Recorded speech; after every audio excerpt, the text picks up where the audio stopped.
Welcome to Answering the Call with Max Wayne Adams, presented by 46 Labs.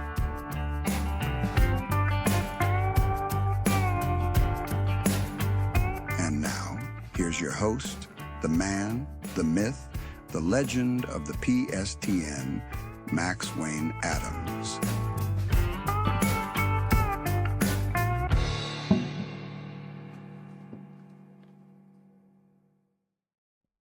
It's a great day at 46 Labs. Welcome to Answering the Call with Max Adams. As always, I've got my trusted colleague, Andrew Stanley, next to me, and we are in for a wonderful show. I'm so excited about today because we have Danielle Booth, who is a global thought leader in monetary policy, has been.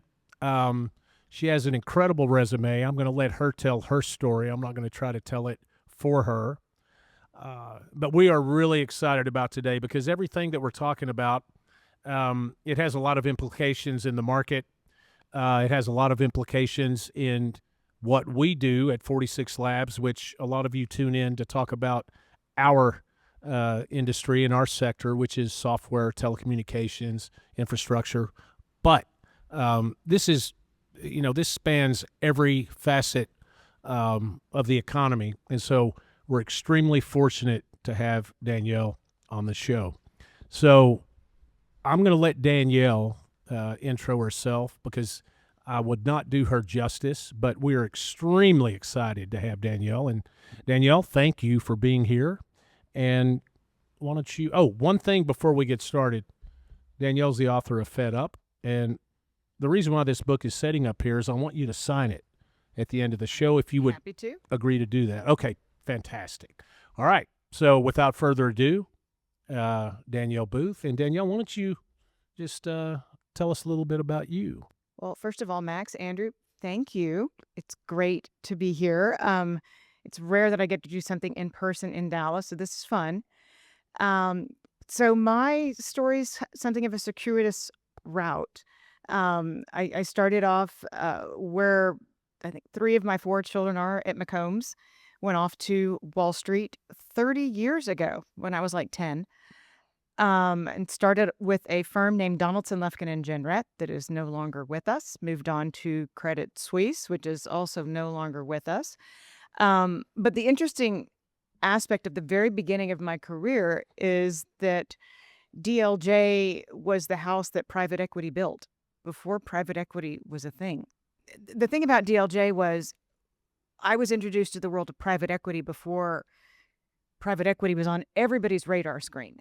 It was when firms were much smaller. It was the barbarians at the gate era. It was the true leveraged buyout era, and private equity was something of a niche. But learning about that early on in my career has come full circle. Very, very beneficial. While I worked on Wall Street, I got my second master's in journalism at Columbia. I was like the oldest night student they'd ever had. I was there on 9/11. That was really impactful. And I spoke with the publisher of the Dallas Morning News at that time. So when I was asked to move to Dallas, I called him and I said, well, I'm signed a non-compete. I'm leaving the industry for at least a year. I'm technically in retirement and I'm willing to work for free. And he was like, well, that works fabulous with my budget. So then I became kind of the oldest unpaid intern at the Dallas Morning News. And I started writing about the housing market and the leverage and using your homes as ATM machines and what the implications would be. I wrote that it would be global and systemic in nature. And that was kind of what prompted the first big communication of my career. That was from Warren Buffett. He said, I really like what you're writing about the United States selling treasuries to China and what that could imply going forward. This is like 2005. And the second phone call, I ended up going out to Omaha, met Charlie Munger and him. It was great fun, good people. And then the second big phone call came from Richard Fisher. And I ended up going over to the Dallas Fed, being his advisor for the better part of a decade, and learning a lot about the really direct role that the Federal Reserve plays in all of our lives. For those in the audience that don't know who Richard Fisher is, why Mm-hmm. don't you tell them who they are, who he is? So Richard, among other things, he worked with the Treasury Department. The reason he and I ended up working together is that we both started on Wall Street with MBAs with a concentration in finance. So he was not your typical ivory tower academic central banker. He was a market thinker. He understood that what monetary policy, what central banks did affected how we run our businesses and how Americans run their lives. And so we really saw eye to eye. He's gone on to become quite the market statesman after we both left the Fed in 2015. And we still talk all the time. He's wonderful. And he's part of why I wrote Fed Up, apart. But I was inspired as I was getting ready to leave the Fed following Richard into retirement to write a book about the perils of groupthink, the perils of yes men and yes women, what it meant that we wouldn't properly measure inflation, what that implied for the future of the country, because the Fed had, while I was there, begun to print money and blow up its balance sheet, keep interest rates at artificially low levels, and ignite one wave after another of speculation. And we've yet to exit this cycle. We're still there as a country. It's just there's a lot more debt behind it. We're quickly approaching $40 trillion in debt, and the Fed has played a large role in that. Richard fought hard against that, as did I. But the devil's in the details, and we know that debt is where it is today. When I left, I founded my research firm, QI Research. So I now we publish 8 times a week, and I advise institutional clients, family offices, really on what the markets mean, and live the mantra of trade the narrative, own the truth. And there's a big difference between the two, especially in today's markets and in today's economy. I really like that. Trade the narrative, own the truth. Own the truth. I like that. That's awesome. So that's my background. I mean, I'm married, 4 kids, all at UT. So. I'm sorry. Well, no condolences here. Yeah, that's right. Okay, well, I would like for you to maybe expand a little bit. I was telling you a little bit before we started filming today, or before we went live. Can you talk to me a little bit about the tariffs and what that's doing to not just the institutional investors in Wall Street and the economy, but also what it's doing on Main Street? Because if I'm going to digress for a second, because I read your book and I loved your book. And one of the things that I really liked about it, it read really well. I was very impressed at what a good read it was. But you obviously you're advocating for the non-institutional, ivory tower, Wall Street, higher educated policy groupthink maker. Yep. You're advocating for the common good and for the economy in general, so everyone that should be able to participate with reality can make their claim on this world. And so before we get to tariffs, can you tell me, were you always someone that was advocating for the downtrodden? I mean, were you always someone that was trying to protect the common guy? Or how did you get to this? So I come from very humble beginnings. I'm a product of the community college system in the United States. I started working full-time when I was 16, and I was a pull myself up by my bootstraps kind of a person. I had no choice.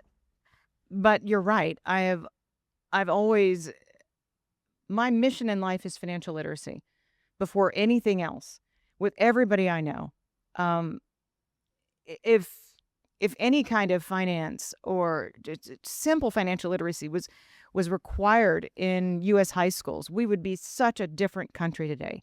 But there is a deep, deep, deep misunderstanding about what one small mistake in your financial progression, how that can completely change the trajectory of your life, of your family, of your ability to start your own business one day. And even if you do, as the Fed got into the business of printing money, of quantitative easing, of keeping interest rates at an artificially low level, by design, that policy started to work against small businesses, started to work against entrepreneurs, and it started to work in favor of Wall Street. Right. And I remain on a mission. It breaks my heart that small business bankruptcy filings, as we sit here today, are up 50% year over year.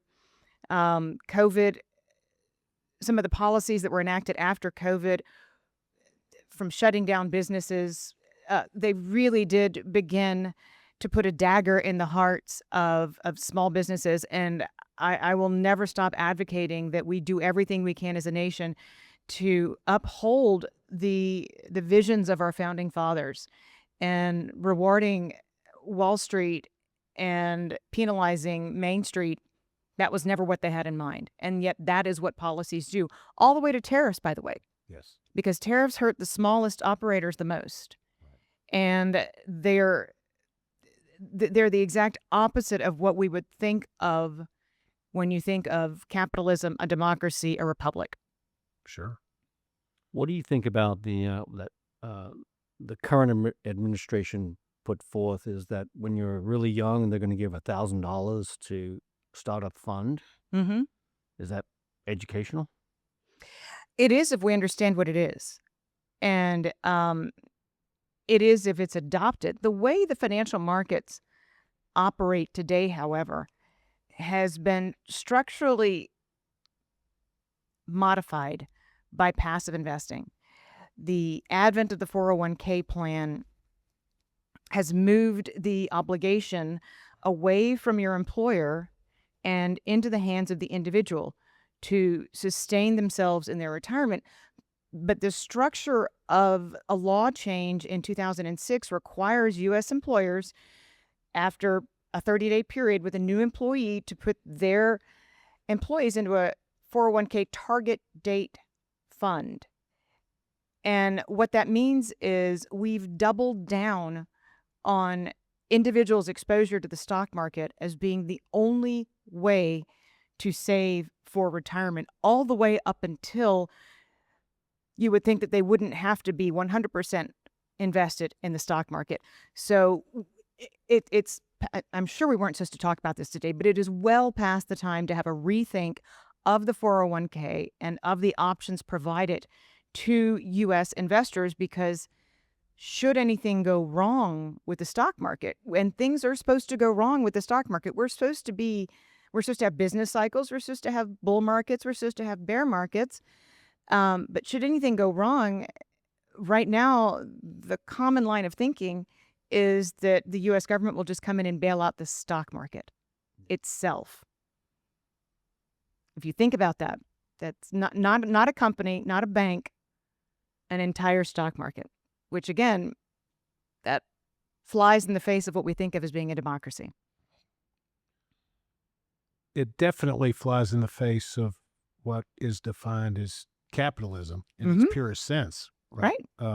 Risk, reward. Yes. So what do you think about the Texas Stock Exchange and Y'all Street? Explain to me. I say bring it on. Yeah. Texas has got right now the second highest number of financial markets individuals in the nation. It has always been a business-friendly state, and it seems appropriate to me that if there are more J.P. Morgan employees in the state of Texas, then there should be a reflection of the financial powerhouse that Texas has become by having representation outside of Wall Street. So I think it's a natural evolution, and I applaud it. I do too. I think it's great. That's But it's great. It's great. It's great to hear that.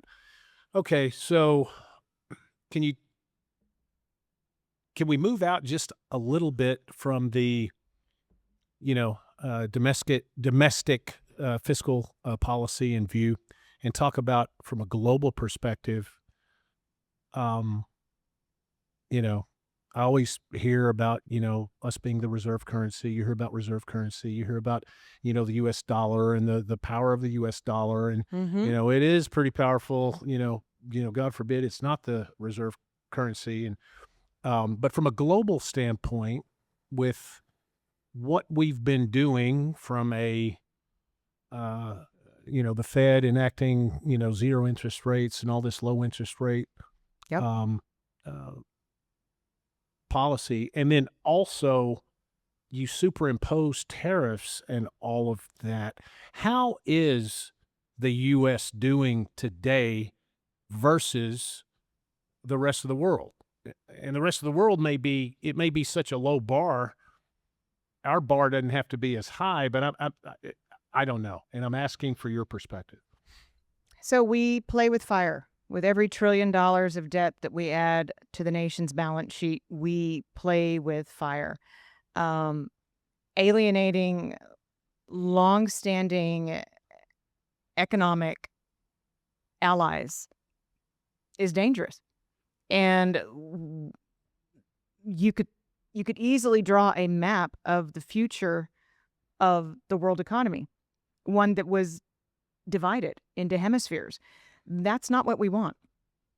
We don't want for there to be countries that come out on top of the United States. But again, we are playing with fire by alienating our allies.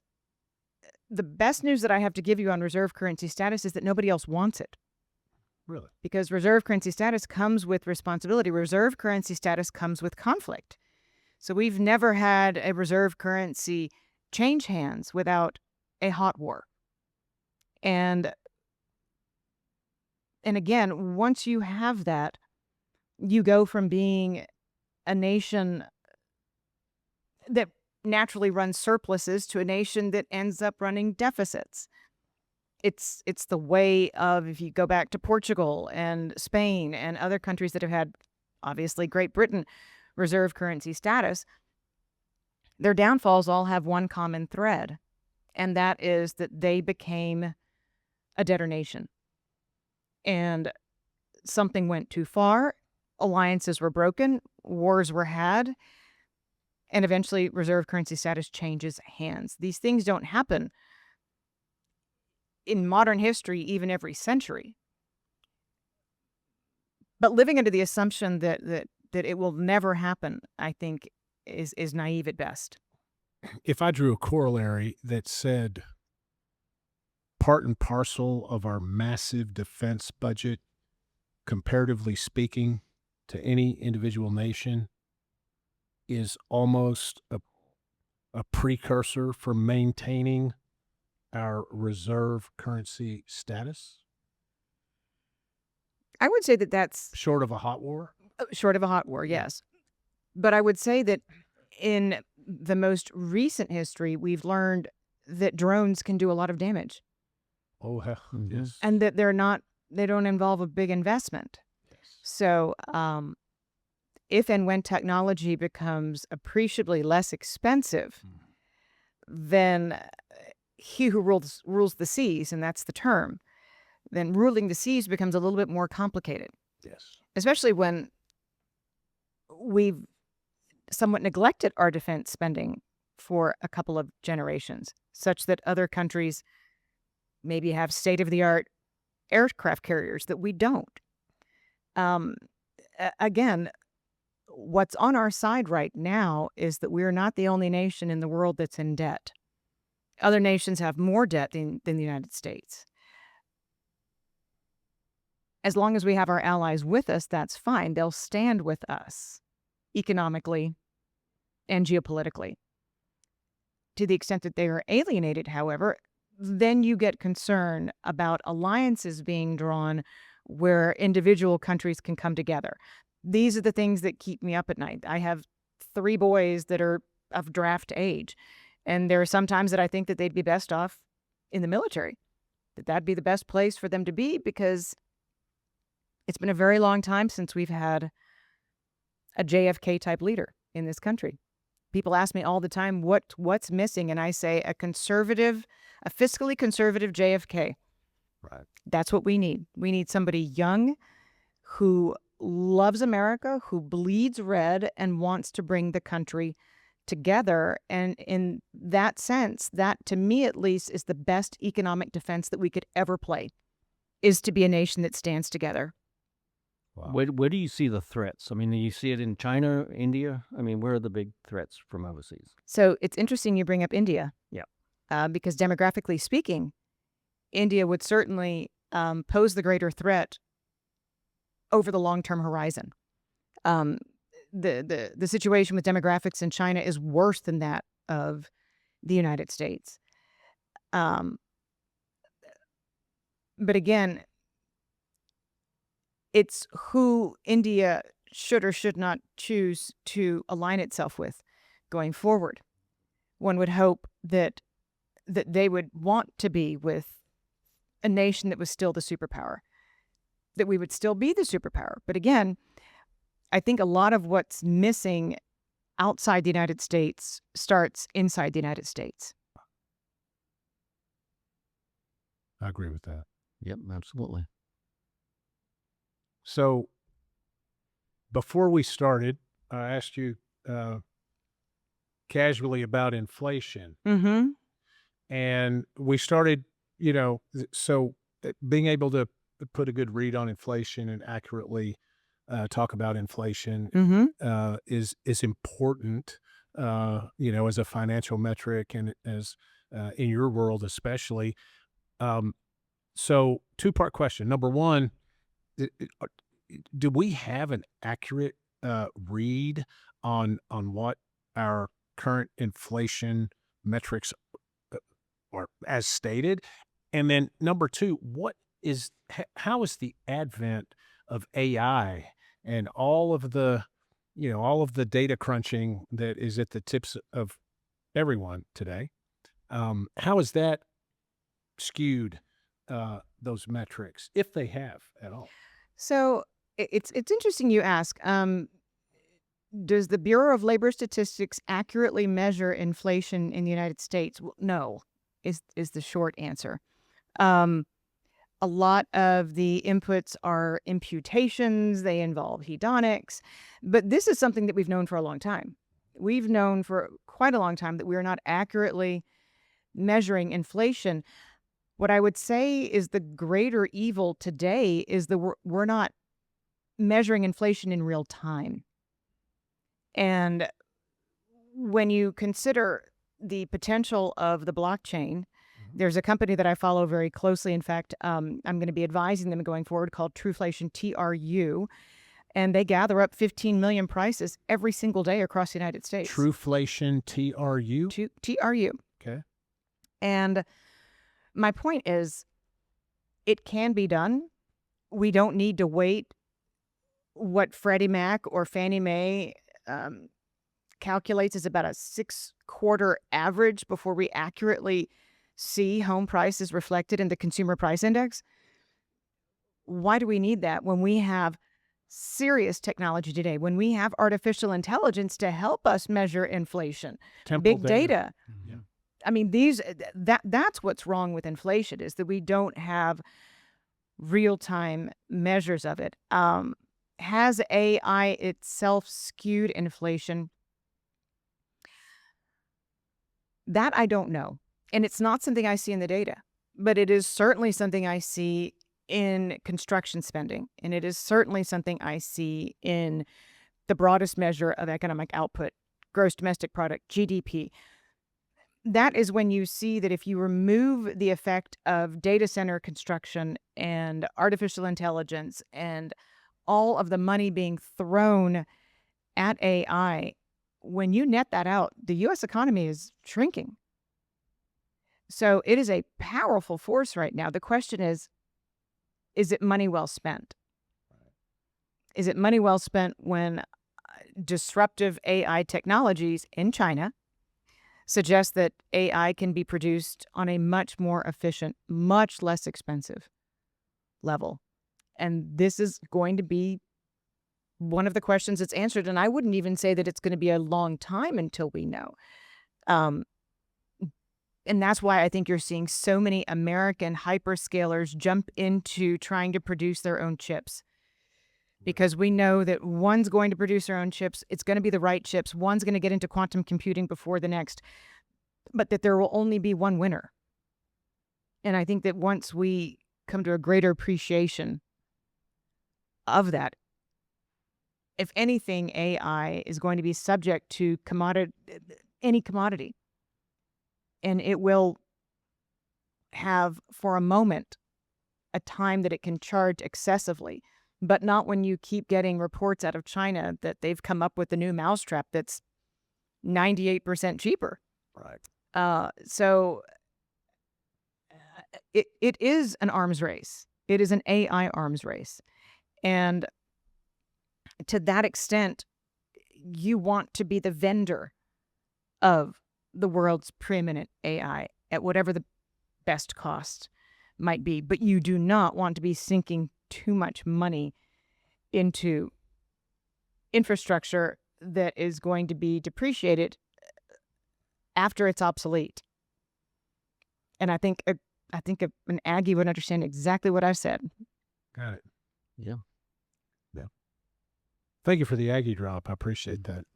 Coming from someone that's going to have 4 of their children at the University of Texas at the same time. That's unheard of. That's crazy. Well, it was just something that I asked the good Lord for because Ohio State's coming to Austin, so we've got a great home schedule. There you go. There we go. Yeah, absolutely. Awesome. Okay. What are you going to do? What's your plans moving forward, other than what you're already doing, which is brilliance with QI Well, research? publishing 8 times a week doesn't allow for much sleep. I have been asked to re-end Fed Up. I've been asked to write a few more chapters from this endpoint of that to where we've come today, and it's something that I'm thinking about seriously. Well, I think you should. You absolutely have to do that. Absolutely.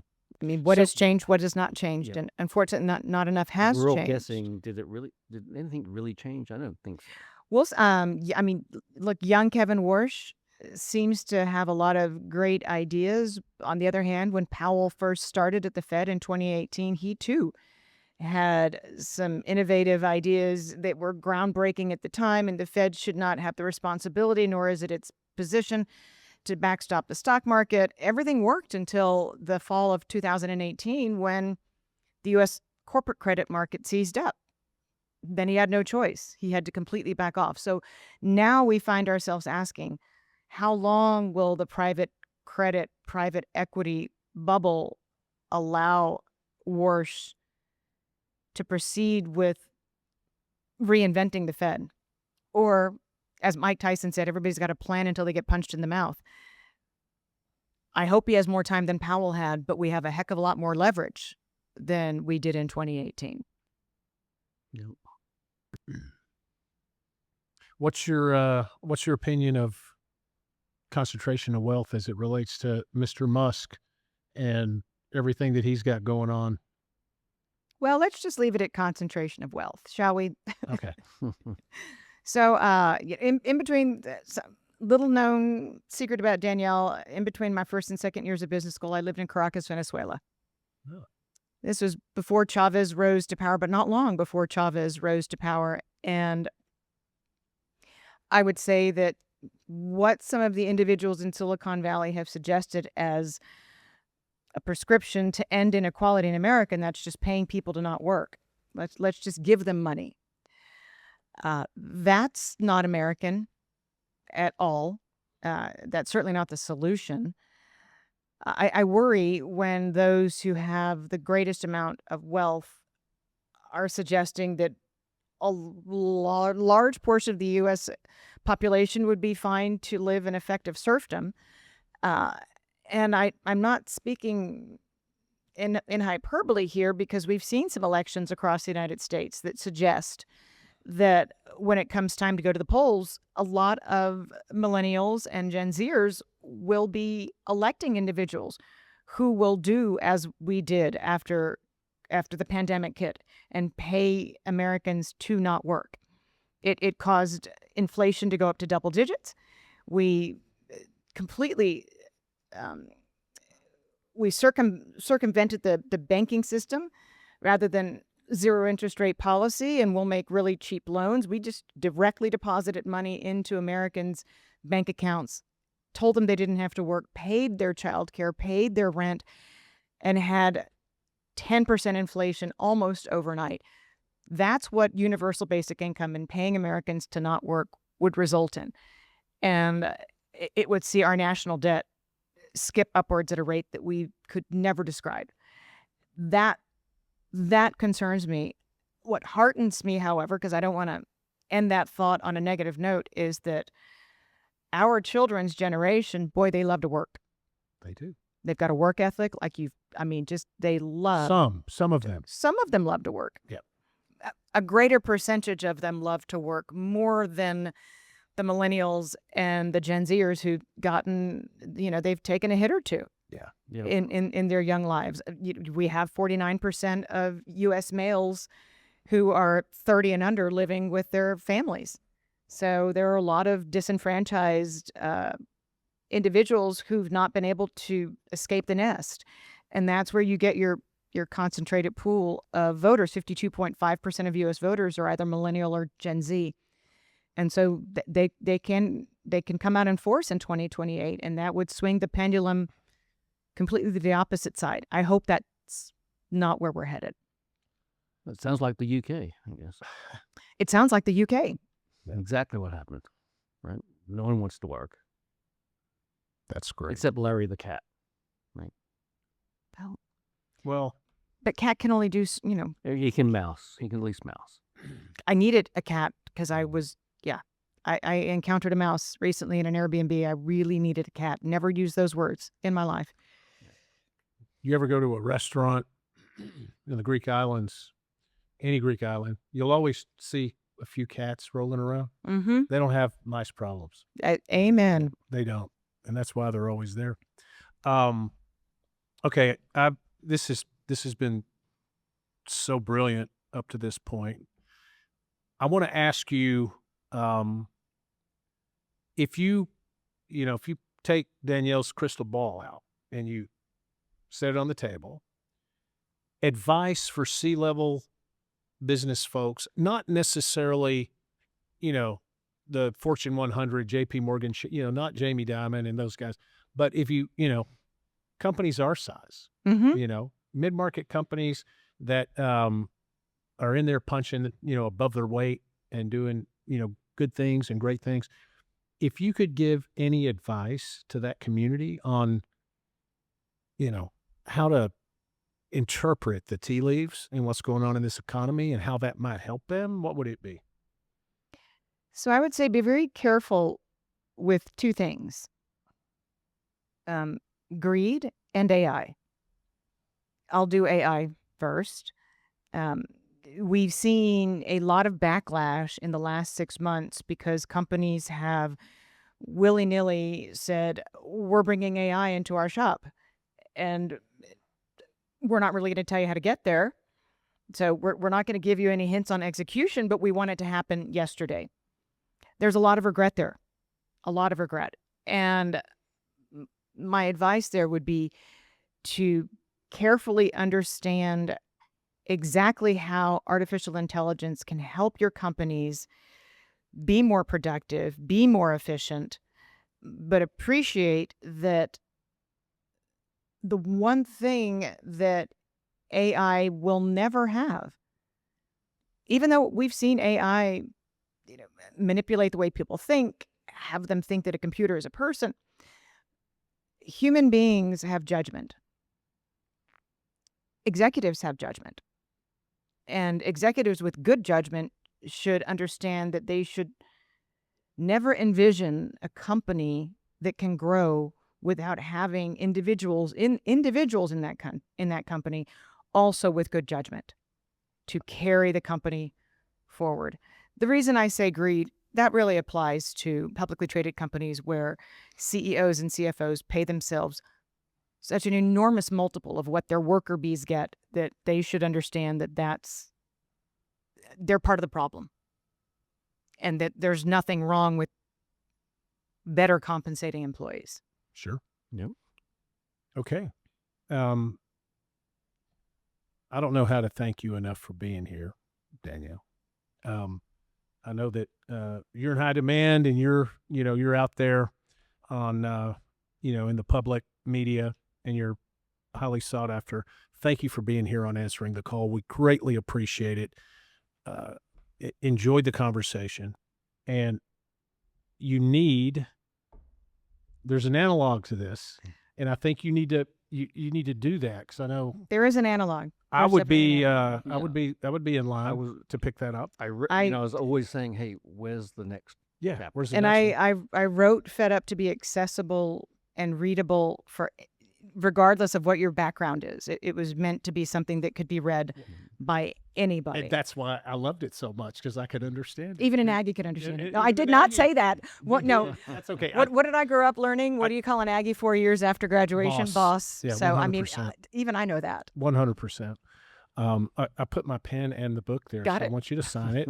And couple of notes on Answering the Call. Hey, we got another one coming up next episode. We're gonna shift gears, and we're gonna go from finance and markets and business. We're gonna talk about the Dallas restaurant scene, and we're gonna have Chris Canellis, owner of the Burger House, and Pete Zotis, owner of St. Pete's Dancing Marlin down in Deep Ellum, which has been an institution for many years. And we're going to have some fun. We're all going to talk about a little bit about the upcoming football season, and maybe do a little pre-prognostication. So anyway, Answering the Call. Thanks for being here. We're out.